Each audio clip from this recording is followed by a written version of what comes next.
kita optimis, we're gonna give our best. And hopefully kita bisa jadi 2-0 sih. Even if we're fourth place, last place, tapi kita at the end tetap masuk final juara, itu sih penting. Indonesia bisa masuk Olimpik one day, maybe not during my era, tapi ya gue yakin pasti bisa. Halo, selamat datang di Liputan 6 Sport bersama saya Tia Anissa. Dan kali ini saya sudah bersama dengan atlet kebanggaan Indonesia. Siapa yang gak kenal dengan Arki Dikania Wisnu? Ayo, udah pada tahu kan? Ya, ini adalah kapten dari Satria Muda Pertamina dan juga pernah menjadi kapten Timnas saat memenangkan medali emas di SEA Games tahun 2021. Wah, apa kabar Karki?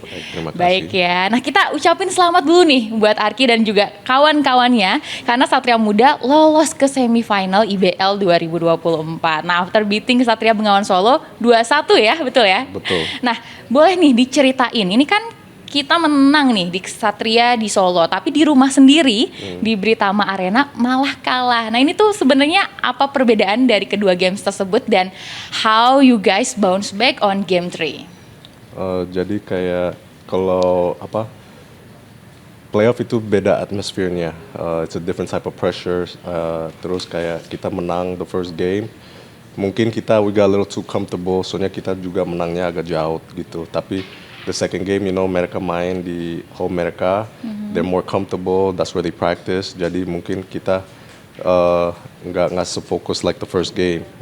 Tapi the third game kita lebih more serious. We knew what was on the line. Terus kita nggak mau sampai masa kita balik ke Jakarta terus kalah gitu. Kita nggak mau, kan standar kita di Satria Muda itu pasti mau cari juara setiap tahun. Jadi kita our mental buat fight back was in the third game. Berarti langsung mentalnya dikuatin banget ya waktu itu. Ya, benar. Nah, lalu kunci nih perjalanan SM musim ini sampai akhirnya lolos ke playoff sebagai peringkat 4 klasemen akhir. Apa aja? Ada beberapa faktor sih. Kita musim ini sempat ganti pelatihnya. We went from Coach Manu, pelatih asing, terus balik ke Coach Yobel yang pelatih lokal yang saya udah dilatihin berapa tahun juga. Terus kita sempat gantiin 3 pemain asing. Terus at the same time it's just the willingness dari semua pemain lokal buat be on the same page, and then tahu kita emang di sini cari juara, bukan cuma playing for fun gitu. Oke. Nah, ini kan ada pergantian pelatih juga nih beberapa kali berarti. Nah, ini menurut Arki sendiri seberapa besar sih impact-nya untuk pergantian pelatih ini? Menurut saya sih penting banget sih. Soalnya the pelatih is like the leader of the team. Like kalau kita bilang keluarga, dia kayak bapaknya gitu. Like if he doesn't set the right discipline segala macam buat timnya nggak akan berjalan. Jadi kayak si Coach Yobel dia kalau di sisinya pemain lokal, dia udah ngerti pemain-pemain lokalnya, kekuatannya, kekurangannya, type of discipline they need and stuff like that. Jadi kayak dia lebih ngerti pemain lokalnya, cuma nggak cari rely on pemain asing aja gitu. Jadi itu yang big factor soal pelatih sih. Oke, berarti emang cukup dirombaknya lumayan juga ya untuk persiapan ini. Nah, lalu untuk semifinalnya nih, nah ini persiapannya seperti apa sih? Kita tahu it's not gonna be an easy game. We're playing against I think kalau nggak salah dia the number 1 seed in the league musim ini. Jadi kita tahu ada pemain-pemain yang kita harus waspada, tapi at the same time kita percaya sama taktik and the strategy yang dari pelatih kita, and then we practice every day, and I believe in my teammates. Jadi kita yakin kita bisa menang lah. Who's going to be the key on the next game? Defense sih, maksudnya is team defense. This is a team sport, jadi kita nggak bisa bilang there's only one key or two keys pemain-pemain gitu. Tapi kalau kita bisa main good team defense sama team offense, itu kuncinya buat menang sih. Oke, nah untuk Kamis besok nih liganya ini kan akan main di kandang sendiri ya. Betul. Nah, ini gimana perasaannya, persiapannya dan targetnya? Apakah optimis targetnya tahun ini juara atau seperti apa? Optimis sih, soalnya apalagi kita lagi main di kandang kita, that's home. Our fans gives us so much energy, like a whole different energy from the type of energy we get from the players and each other. Jadi kayak from them cheering us on, supporting us. Bisa ada keluarga kita yang nonton dan support. Jadi itu kayak motivasi kita tambah lagi. Masa kita kalah di kandang kita. So kita optimis. We're gonna give our best and hopefully kita bisa jadi 2-0 sih lawan mereka. Oke, amin ya, kita doakan yang terbaik nih buat SM di semifinal IBL. Nah, lalu nih, kalau di bawah Garces rekor SM 9 menang, 6 kalah ya. Nah, tapi pas dipegang Yobel rekornya melonjak menjadi 10 menang. Ya. Nah, apa sih perbedaannya?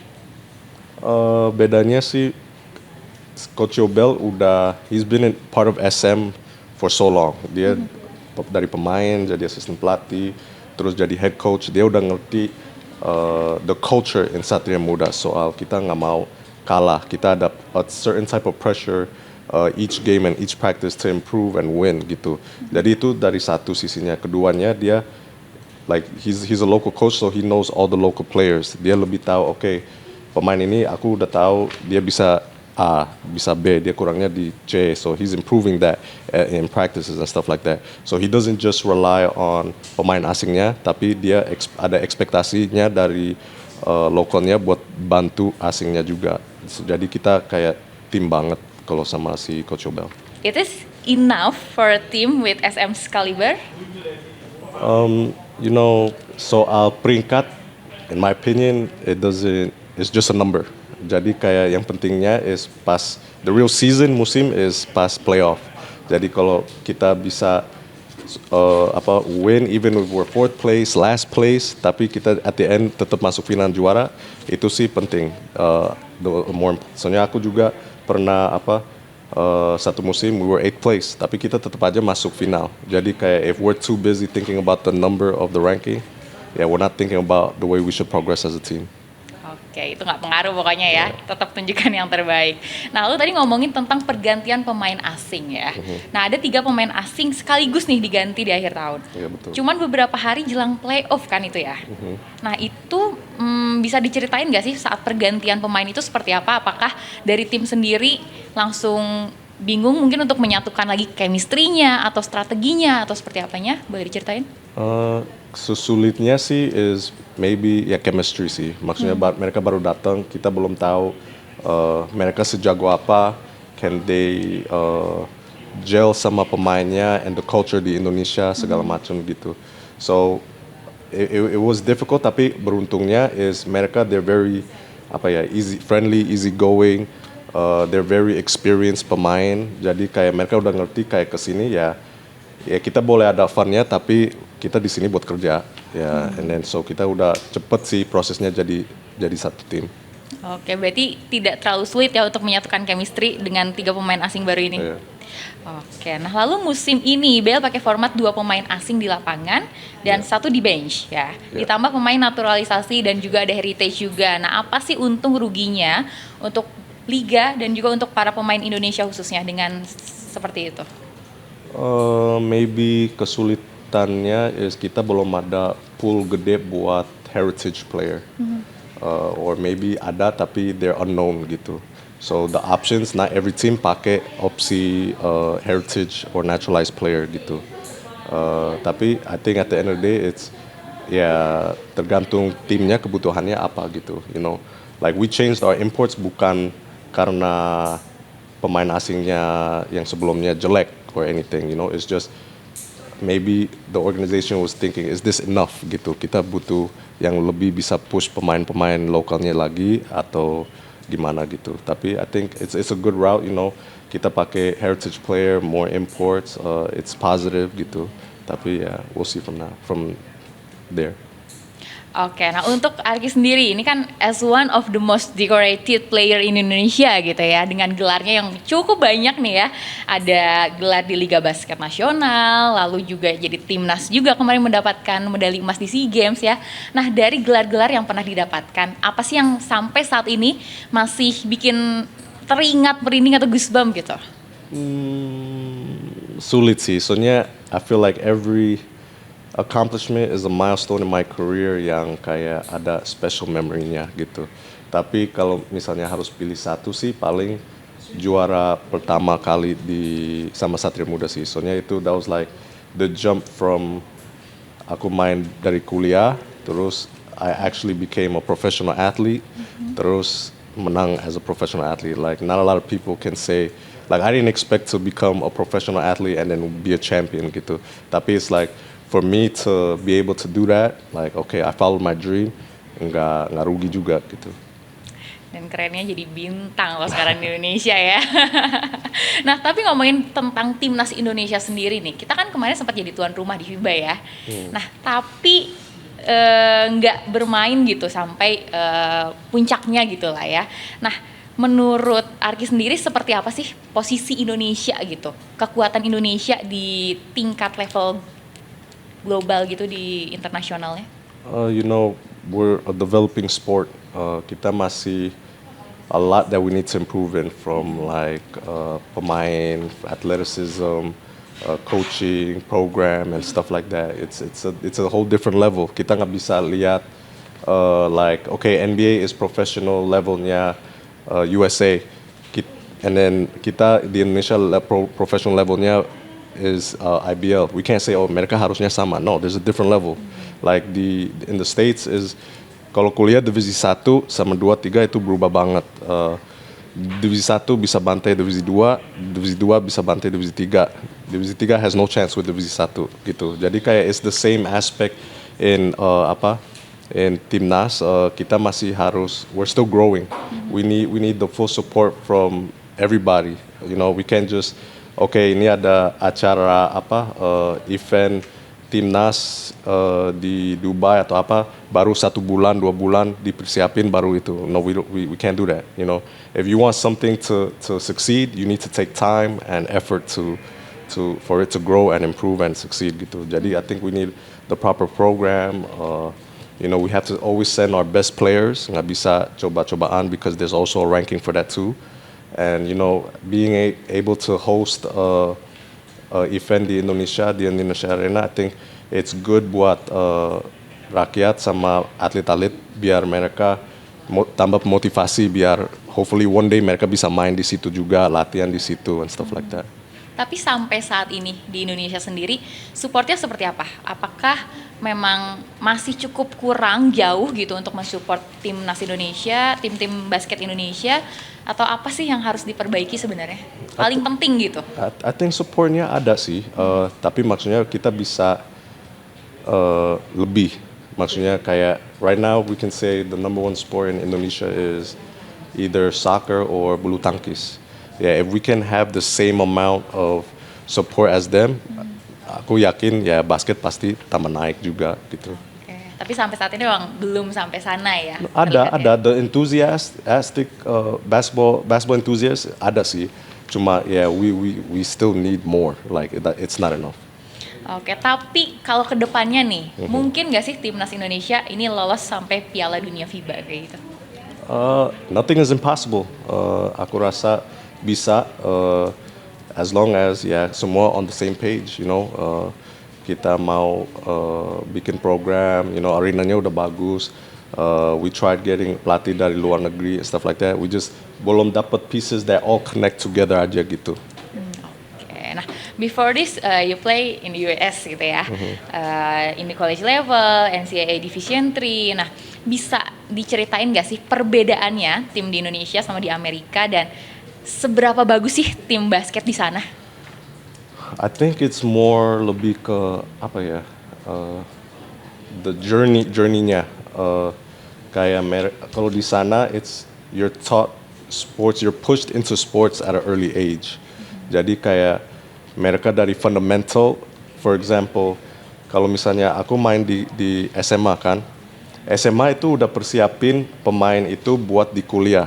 Di kuliah pelatihnya akan persiapin pemainnya buat pro level. Nah, they won't teach you what you need to have learned in SMA kalau di sana. Lo harusnya udah fundamentalnya udah disiapin pas kecil, terus di-improve lagi di SMP, SMA, kuliah gitu. Kalau di sini we still have pro players yang fundamentalnya belum mateng gitu. Jadi kayak ya if we can develop the whole industry and community of basketball dari kecilnya ya itu pasti a good way for the industry to grow. Oke, nah kalau berbicara tentang timnya sendiri nih, ini kan pemain naturalisasi juga cukup banyak ya untuk tim basket gitu. Prestasi terbaiknya di SEA Games Vietnam 2021.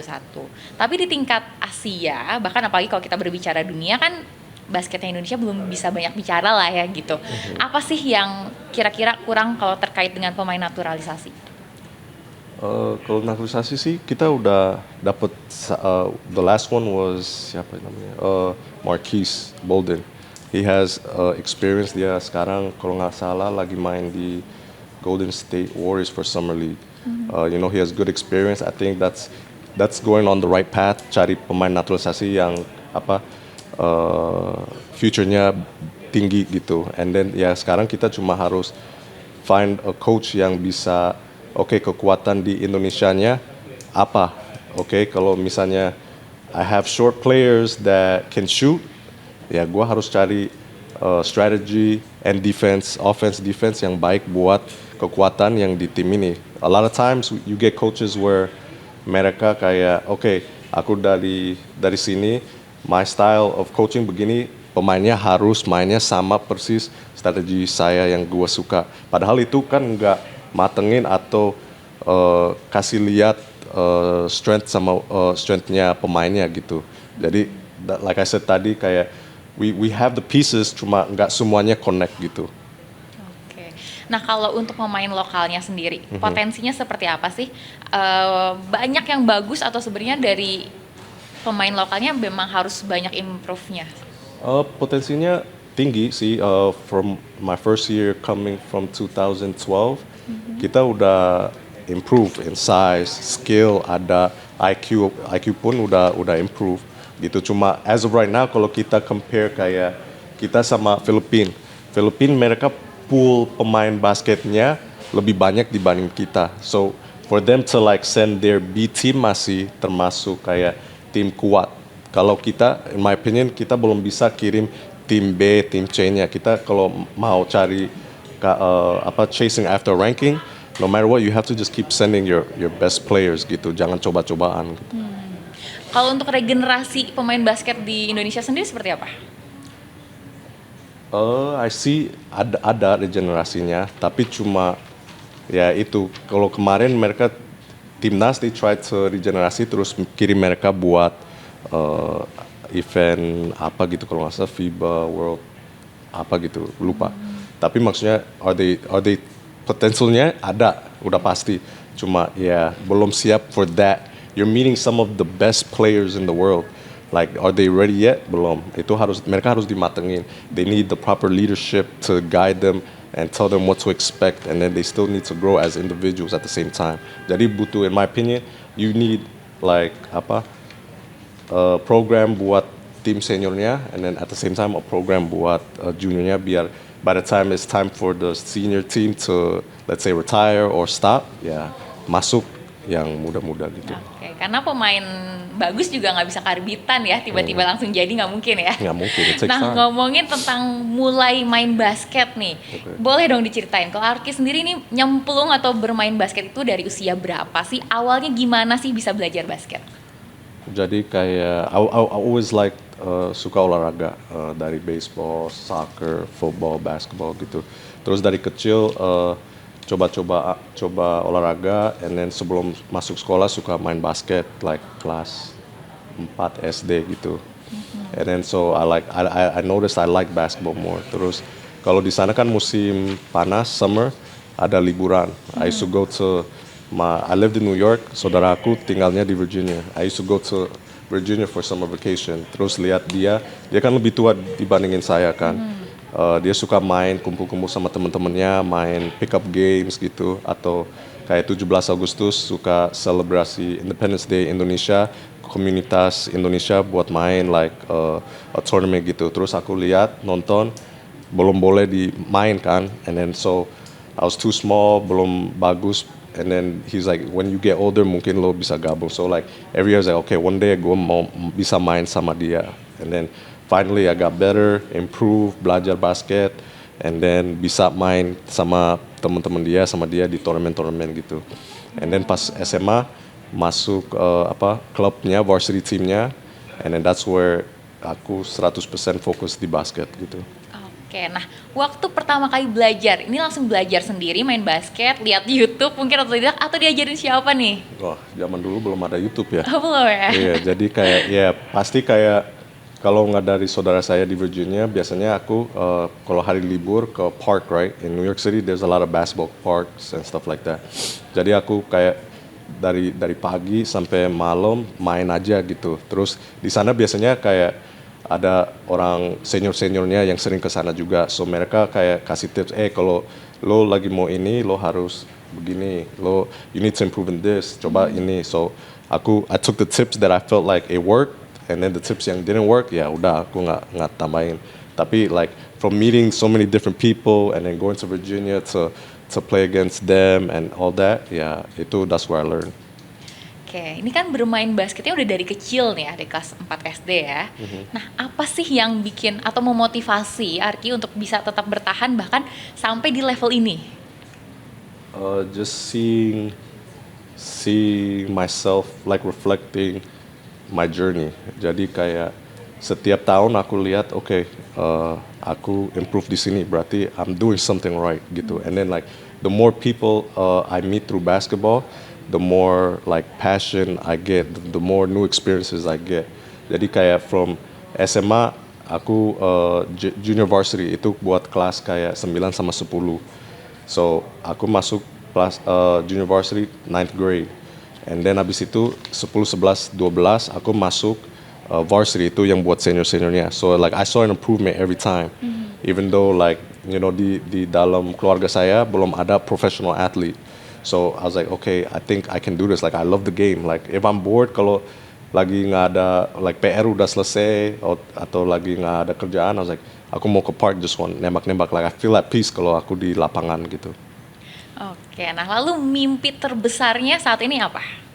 Ya kalau as a kid pasti semua pemain basket mau, ya aku mau main di NBA gitu. Tapi ya, as you get older, it gets more realistic.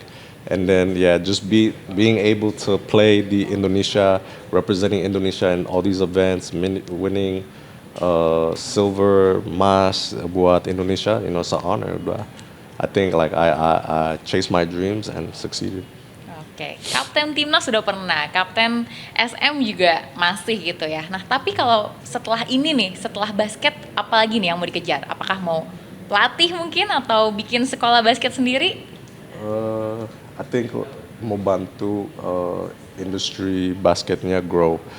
Belum tahu di mana, tapi I'm thinking maybe academy would be good. Help develop and teach fundamentals for the younger guys. Still lead the Satria Muda. Kalau aku sih masih belum bosen main basket. Like I still have fun playing basketball.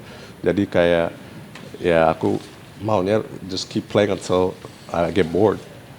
Oke, nah sekarang kita ngomongin tentang Olimpik nih ya, Olimpiade bentar lagi. Nah, USA change on Olimpik seperti apa? The problem is with USA team is that because of the dream team, kita taruh mereka kayak a high bar gitu. Jadi we have so much high expectations for them. Tapi menurut saya sih masih, kalau basket USA I think masih akan menang, cuma nggak dominasi ya.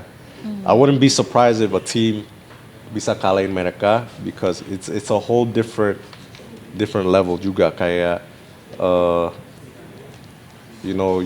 di USA kalau basket they only focus on NBA aja. Kalau like di negara lain kayak Eropa atau apa gitu, mereka FIBA is already terkenal. Like mereka they're exposed to it. Mereka cuma expose pas ada acara kayak Olympic sama itu, tapi emang they are like top tier players di NBA. So I think like USA masih akan menang, apalagi they're sending this is their A team.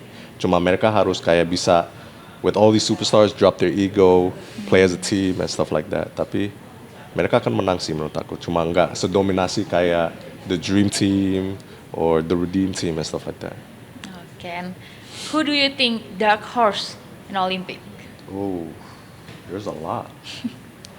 Like kemarin aja nobody expected South Sudan to almost beat them. So it's like right now, ya bisa aja mereka sih. Tapi and they also had trouble against Germany, and Germany has been winning a lot of events as well. So bisa aja mereka berdua sih. Ya kalau kalau si USA-nya nggak serious and focus and underestimates their opponents, ya bisa aja those two teams slip menang against them.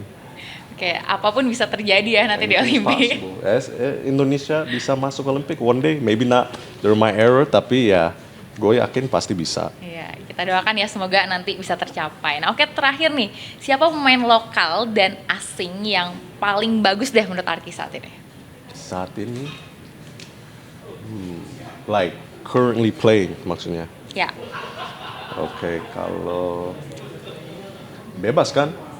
bebas. Ya, aku pasti pilih pemain dari SM sih. Oke. Kita dapat si pemain point guard dari Cuba. His name is Ronaldo Zamora Garcia. Dia like mentalnya to the game. Padahal he baru datang ke SM, dia udah bawa energinya beda buat tim kita. Makanya, in my opinion, dia salah satu kuncinya yang bikin tim kita lagi bagus, because like him playing so hard defense itu is contagious. Jadi kita lihat pemain dia main sekeras itu, oh kita bantuin dia. Masa he's playing 100% defense and then yang lain-lain enggak. Kita harus bantuin dia. So that's one. And then two, kalau lokal, ya kita ada pemain baru namanya Abraham Grahita. You know, he's one of the top players. He just won MVP this season. You know, he's being a good new player, playing his role as a new leader in SM, and he's getting the job done. So those two players are great. Oke, kalau gitu kita perbincangannya cukup banyak ya. Dan kita doakan nih semoga Arki dan timnya juga bisa sukses. Good luck buat IBL nanti akan tayang hari Kamis ya. Kita doakan semoga menang juara dalam IBL kali ini. Good luck. Thank you. Terima kasih banyak udah hadir di Liputan 6 Sport. Sampai jumpa lagi. Nanti kita nonton bareng-bareng Arki dan juga teman-temannya di Liga IBL 2024.